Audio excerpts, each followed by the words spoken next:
Hello listeners, did you know that in 2014, Philips, Unilever and Shell's CEO earned compensations of 3 million, 9.5 million and almost 30 million euros respectively?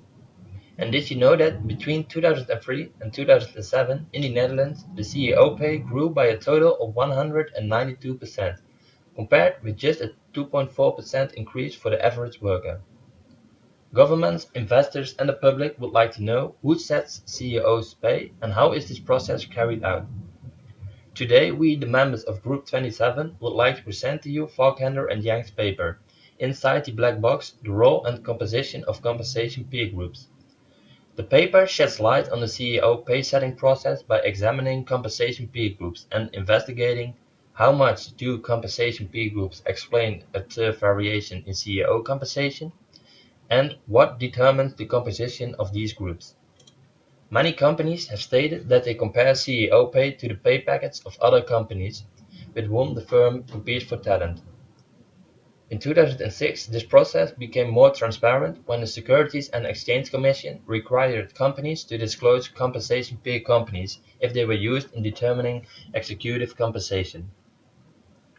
The paper of Faulkender and Yang was the first one that analyzed the disclosed list of compensation peer companies and what their influence is on CEO compensation increase. The authors collected and examined data about compensation peer group members disclosed by 657 firms from the S&P and S&P Midcap in the fiscal years ending December 2006 through November 2007. The first objective of the paper was to find whether or not the composition of the compensation peer groups plays a role in the variation in observed CEO compensation. They performed a regression on the compensation of CEOs and were interested in the variable median CEO pay that was included in the peer group. Consistent with prior research, the results of this regression showed that CEOs have a higher compensation when the firm is larger, is better performing, and when the CEO is serving as chairman of the board of directors. Furthermore, the results of this regression showed that peer compensation is an important consideration in understanding the compensation of CEOs. For your imaginations, CEOs earn an extra 58 cents for every dollar that the median level pay in the compensation peer group increases. Overall, the results of the paper indicate that the compensation of the compensation peers plays an important role in the variation in observed CEO compensation. Secondly, the authors investigated the likelihood for companies to be chosen as a compensation peer. Which factors determine whether or not a company is included in the peer compensation group?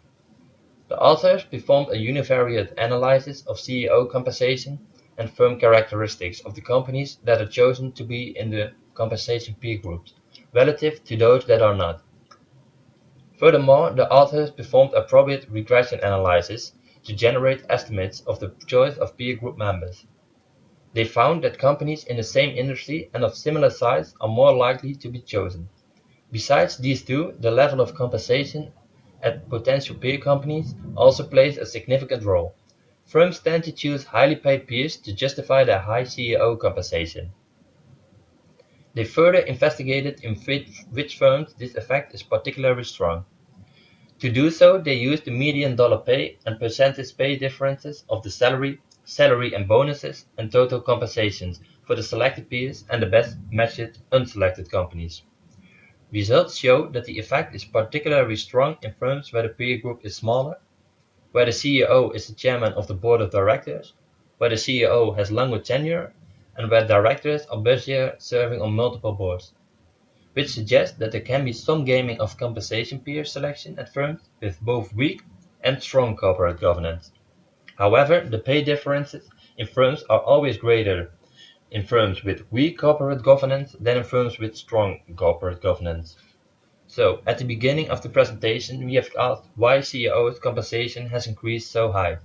Now we know that the selection of companies with highly paid CEOs in the compensation peer groups contribute to the increase of CEO pay over time. This effect is stronger for firms with weak corporate governance. Created using Powtoon.